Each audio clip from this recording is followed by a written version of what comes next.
voyez, M. le curé, il finance la fabrique. Ça va trouver. Oui, oui, je vois, Monsieur Fourchu. Au mois de janvier dernier, on se trouvait avec un surplus de 50 pièces et 10 cents. Tout à fait exact. Puis au mois de janvier prochain, ça me surprendra pas en tout, moi, que la fabrique aurait en caisse pas loin de 75 pièces. Ben, les paroissiens n'ont pas de trop à se plaindre.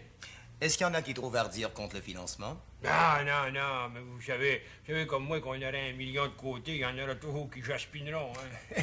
Eh bien, laissez-les jaspiner, comme vous dites. Vous savez que moi, personnellement, comme curé, je touche pas à l'argent. Je m'en remets entièrement au marguillier. Je préside les séances, c'est tout. Oui, seulement, là... Mais qu'est-ce qu'il y a encore? Vous n'êtes pas satisfait? Ah non, loin de là. Mais je pense que le moment est venu pour vous, là, de prendre une décision. À quel sujet, je vous prie? Ben, toujours le même. La ménagère.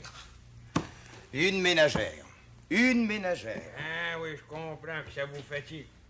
Mais pensez pas que je me fais pas chialer avec cette histoire-là, moi. Et deux autres marguilliers qui me poussent dans le dos, puis ben des paroissiens et tout. Je pensais jamais que ma place de marguillier en charge, moi, était si pesante que ça. C'est pire que ma place de conseiller puis de commissaire d'école. Je comprends, Monsieur Fourchu, que vous ayez beaucoup de responsabilités dans les affaires publiques. Mais que voulez-vous? Il faut des citoyens qui doivent s'en mêler. Ah oui, c'est pas le contraire, M. le curé, mais c'est toujours les mêmes qui se mettent au blanc. Oui, je sais. Je suis franchement désolé de vous causer tous ces ennuis à cause d'une ménagère. Pourquoi c'est faire que vous en voulez pas? J'ai mes raisons. Je crois vous avoir dit pourquoi. Ben oui, vous direz bien. Franchement, là, je sais pas, mais... Vous pensez peut-être que ça peut me choquer? Ouais. Oh, moi jamais. Non, me choquer, je connais pas ça. La violence, la colère, même les sautes d'humeur. Ah ouais, pour De ça. ma nature, je suis très doux et d'une patience dense. Ah, pour ça, oui. Mais d'un autre côté, là, permettez-moi de vous dire que... Ben, c'est un scandale. Un scandale de ne pas avoir de ménagère? Je m'explique mal, là. Je veux dire, c'est un affront pour la paroisse. Ah oui, qu'est-ce que les autres paroisses vont dire? Mais je n'en veux pas. Un curé, pas de ménagère. Non, je vous répète que je n'en veux pas. Chaque paroisse, chaque curé reste libre de mener ses affaires.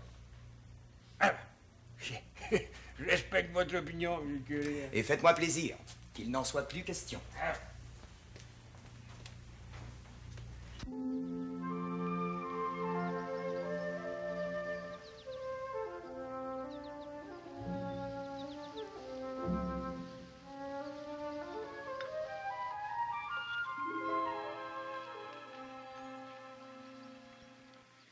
Pensez pas du bouquet qu'on n'est pas des privilégiés tous les deux. Voyager avec vous dans ce pays merveilleux, c'est toute une bénédiction. Où couchons-nous ce soir? Chez un colon que je connais depuis toujours. On l'appelle l'ours. L'ours? Oui, le père Motté. Le vrai type de défricheur canadien. Grosse famille, une femme en or. Mais lui, Motté, il est tout le temps bourré. Un peu comme moi. Je trouve au contraire que vous êtes toute douceur depuis quelques années. Ouais. C'est pourquoi on l'appelle l'ours. Mais au fond, un brave homme, une bonne porte. Vous allez voir du bouquin que l'ours n'est pas dangereux. Très hospitalier. Avez-vous fini de manger? J'ai mangé comme un ours. Pas de problème. Ouais, dans la forêt, dans la belle nature, c'est toujours bon. Non, monseigneur. Je Voilà. vais toujours vous demander ça. Oui, quoi? Avez-vous déjà mangé du porc épic? Certain que j'en ai mangé. C'est délicieux, mais il faut savoir l'apprêter. J'ai mangé du porc épic, du castor, de l'ours, tout ce qui peut se manger dans les viandes sauvages. Il n'y a pas rien que les Indiens d'intelligents. Des curés comme vous, on n'en verra pas de sitôt dans les pays d'en haut. Je ne fais que mon devoir de missionnaire colonisateur. Je connais un curé qui, dans son genre, est assez extraordinaire aussi. Quel curé? Le curé Rodin de Sainte-Adèle. Ah, ce cher Rodin. Vous vous rappelez du bouquet de la lettre qu'il m'a envoyée il y a une couple de mois? Ah, si je m'en rappelle, c'est inoubliable. Mon ami Fourchu m'avait écrit que le curé voulait pas de ménagère pour aucune considération. Alors, j'avais écrit à mon confrère. Il vous a répondu assez cavalièrement. Hein? Ben, le fait est que j'aurais pas dû y écrire. Ça me regardait pas. En effet, vous avez assez à faire. Cette fois-là, j'ai fait un faux pas. Ben, ça arrive. Allez pas croire du bouquet que les politiciens s'accrochent pas souvent. Oui, oui, oui, oui, oui. On parle toujours trop. Surtout, on écrit trop. Le curé Rodin m'a fait comprendre que je ferais mieux de m'occuper de colonisation. Et il m'a dompté pour longtemps. Êtes-vous prêts? Oui, comme vous voyez. Bon, ben, éteignez le feu, hein? Oui. Oui, oui, parce que les feux de forêt me font mourir. Oui, tout de suite. Donnez-moi ça. Voilà.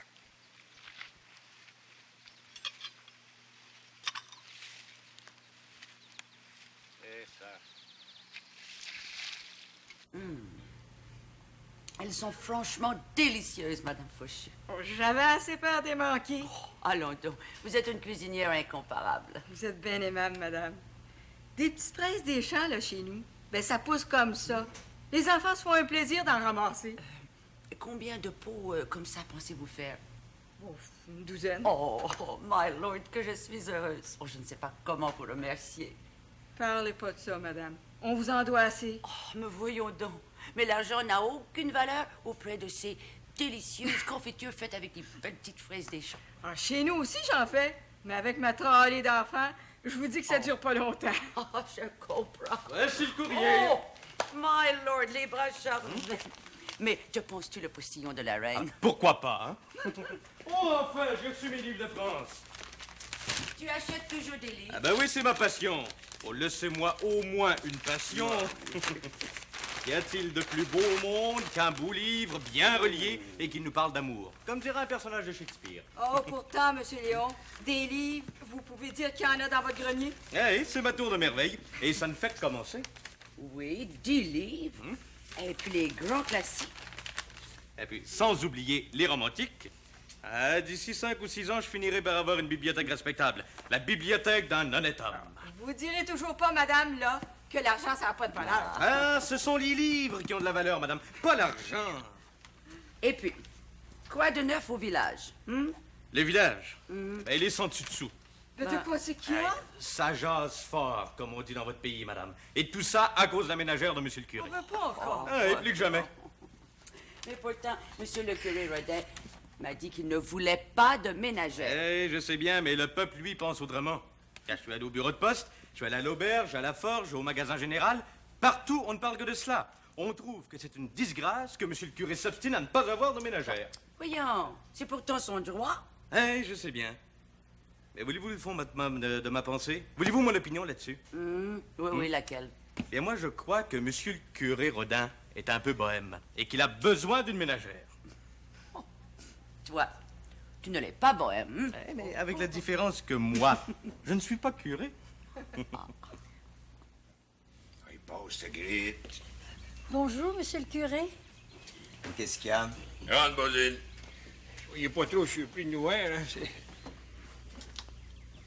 Je vous amène une ménagère. Une ménagère. J'y comprends rien. J'ai le plaisir de vous présenter mademoiselle Marguerite de la Chaumière. Les autres, on l'appelle la Gritte. Mademoiselle suffit. Bonjour, mademoiselle. Ça, c'est un presbytère à mon goût. Vous savez pas, monsieur le curé, jusqu'à quel point je suis honorée de faire votre connaissance. Mais moi aussi, naturellement. Mais voyons, qu'est-ce qui se passe? Oh, donnez-vous la peine de vous asseoir. Je veux vous dire, monsieur le curé, quand sortant d'ici tout à l'heure, j'ai rencontré monsieur le maire, puis il m'a demandé de l'accompagner ici au presbytère. Emblez ça. Mon ami Fourchu est maguillé en charge. Moi, je me trouve le maire. Vous, le curé. Tout est dans l'ordre. Mais dois-je comprendre qu'il s'agit d'un ordre? Vous m'imposez une ménagère? La Gritte, c'est pas n'importe qui. Je la connais depuis des années. Elle est instruite, bonne cuisinière, distinguée, et capable de garder un secret. Une vraie demoiselle. Je n'en doute pas, monsieur le maire, mais... Non, non, il n'y a pas de mais. Écoutez, moi, je vous respecte, je vous aime, vous êtes un curé à sa place, presquement un saint. Oh, tout de même, n'exagérez Ah, pas. un vrai saint, c'est connu de tout le monde, pas vrai? Ah, je suis bien de votre dire, monsieur le maire. Ça vous empêche pas d'avoir une ménagère. C'est mon cadeau. Vous êtes généreux et d'une amabilité qui me paralyse, mais je... Non. Je vous le répète, il n'y a pas de... Mais la tradition veut qu'un curé ait une ménagère. Je pense, M. le curé, sauf votre respect.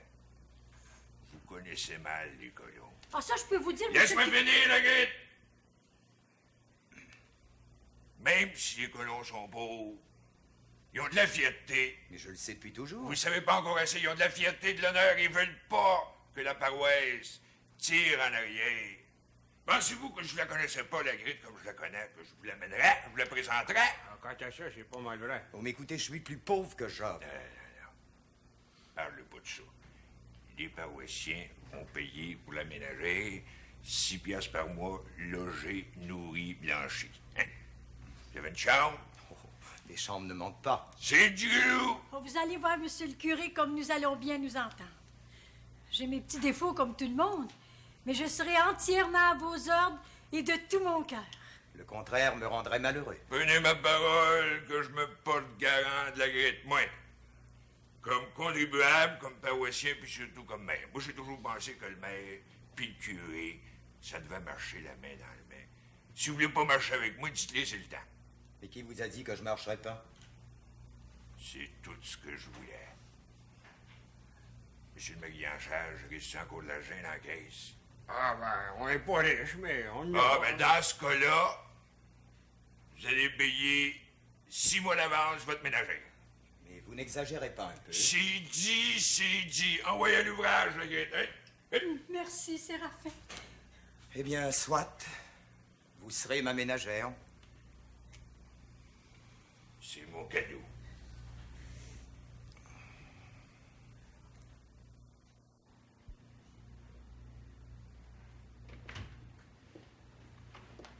Excusez-moi, monsieur le curé. Oui, mademoiselle. Je trouve que vous n'avez pas beaucoup mangé. Oh, j'ai assez mangé. Vous n'aimez pas ma nourriture? Oui, mais je mange pas plus que ça. On mange toujours trop. Ça me fait de la peine. Depuis 2 jours que je suis à votre service comme ménagère, je me dévoue sans bon sens pour varier les repas. Puis je veux pas me vanter, mais je fais de la bonne cuisine. Nul doute. Partout où je suis allée, j'ai toujours été reconnue pour faire de l'excellente cuisine. Naturellement, ça coûte cher. On peut pas faire de la bonne cuisine sans mettre beaucoup de beurre. Oh, la graisse, ça suffit. Il paraît que Madame Fourchu fait de l'excellent beurre. On pourrait en acheter? Écoutez, mademoiselle. Appelez-moi donc la grille. Écoutez, mademoiselle, vous voyez bien que je suis en train de travailler. Pour ce qui est du beurre, vous avez raison, mais je vous avertis de ménager. Achetez-en du beurre pour vous, mais moi, je me contente de peu. Je peux toujours pas faire 2 cuisines? Une pour moi puis une pour vous? Faites ce que vous voudrez, mais laissez-moi travailler. Qu'est-ce que vous voulez manger pour le dîner? En ce qu'il y aura, vous avez bien dû vous rendre compte que je ne suis pas très difficile pour la table. Je mange n'importe quoi. Si je vous faisais un bon dessert. Une crème renversée au chocolat. Oh, j'en fais de la bonne. S'il vous plaît, mademoiselle, je vous répète que c'est vous, la ménagère. Faites ce que vous voudrez. Bien, monsieur le curé. Excusez-moi. Parfait.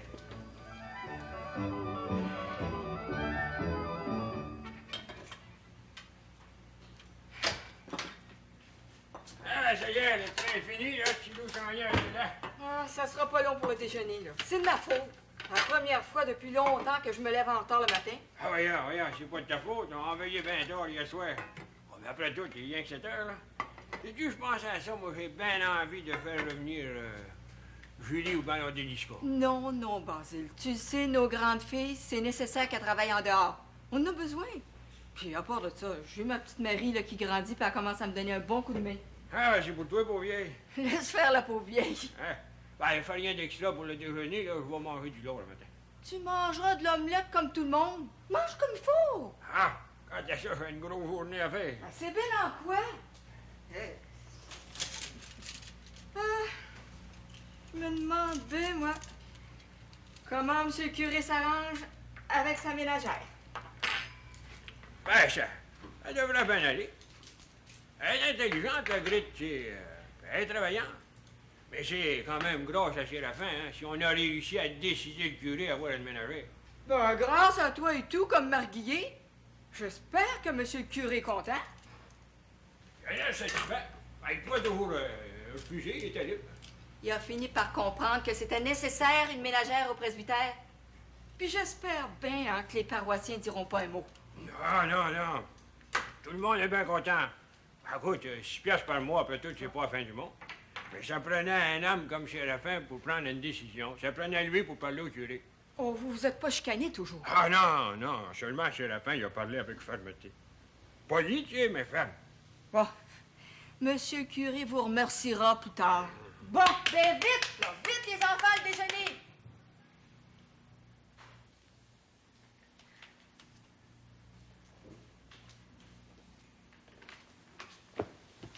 Excusez-moi, monsieur le curé, mais c'est effrayant s'il m'en passe par la tête.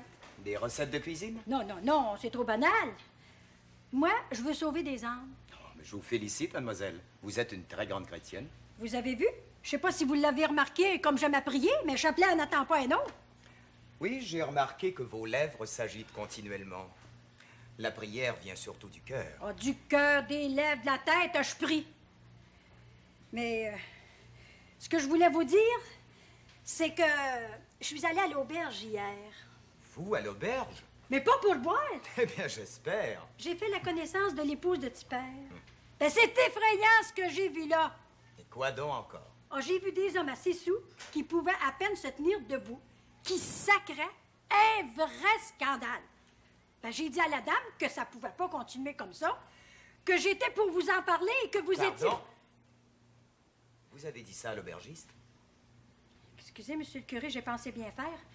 Je suis votre ménagère, après tout. Et puis j'ai pour mon dire que vous devriez aller mettre un peu d'ordre là-dedans. Mais on dirait que c'est Satan qui mène le bal. Voulez-vous me faire plaisir, mademoiselle?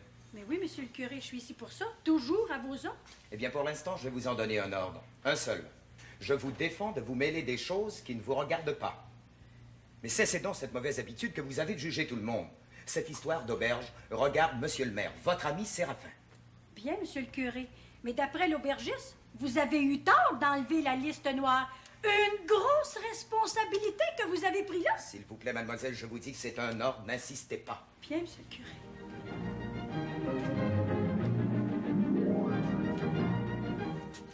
Je vous dis que vous êtes matinal, vous, monsieur Léon. À quelle heure vous levez-vous, vous? Avec la barre du jour, l'hiver comme l'été. Moi aussi. Je vous crée pas. Combien avez-vous à parier? Ah, je gâche pas, c'est dangereux. Quand vous serez debout, regardez du côté du château. Vous allez voir la fenêtre de ma tour éclairée. Tiens, le chien. Qu'est-ce que vous faites là le matin de même? Je lis, j'écris. Ben, c'est fort. Vous déjeunez pas au château? On me fait une tasse de thé noir, je mange un crouton de pain. Je suis heureux comme un roi. Vous auriez dû faire un curé ou monsieur Léon, comme notre curé le Béraudin. Je vous dirais que si j'avais fait un curé, je ferais exactement comme lui. Un saint. Oh non, non, quand même pas sans aller jusque-là, mais je m'accommode assez de tout. Je peux parfaitement vivre 3 jours à l'eau fraîche et au pain. En tout cas, je vous félicite d'avoir amené une ménagère au presbytère. C'est mon cadeau. C'est vous qui l'a payé? Non, non. C'est vous, moi, tous les contribuables. Merveilleux. Un vrai saint. Bon, eh bien, si je viens vous voir si à bonne heure ce matin, c'est pour vous dire que je suis allé au bureau d'enregistrement, que j'ai vu votre monsieur Ognas à Saint-Sauveur, là, j'ai vu tous les titres clairs, puis j'ai acheté la terre. 1000 piastres. 1000 piastres? J'avais dit de payer 800. Eh, mais ce pauvre Ognas me faisait tellement pitié. Alors je lui ai fait un cadeau de 200 piastres. Vous, mon jeune, vous méritez d'aller en enfer, vous donnez le mauvais exemple. Eh bien, soit, j'irai en enfer. Ben, vous l'aurez voulu. Ah, ben, go. Vous m'avez félicité tout à l'heure pour la ménagère. Laissez-moi vous féliciter à mon tour pour l'achat d'une terre, même abandonnée. Vous allez placer des fermiers là-dessus? Ah oui, naturellement. Ben, je vous félicite. Si vous-même, vous vivez pas de la terre, vous allez en faire profiter d'autres. C'est dans la terre qu'il salue. Donnez-moi la main. Savez-vous, monsieur le maire, que nous allons finir par être de très bons amis? C'est tout ce que je veux. Moi aussi. Depuis longtemps.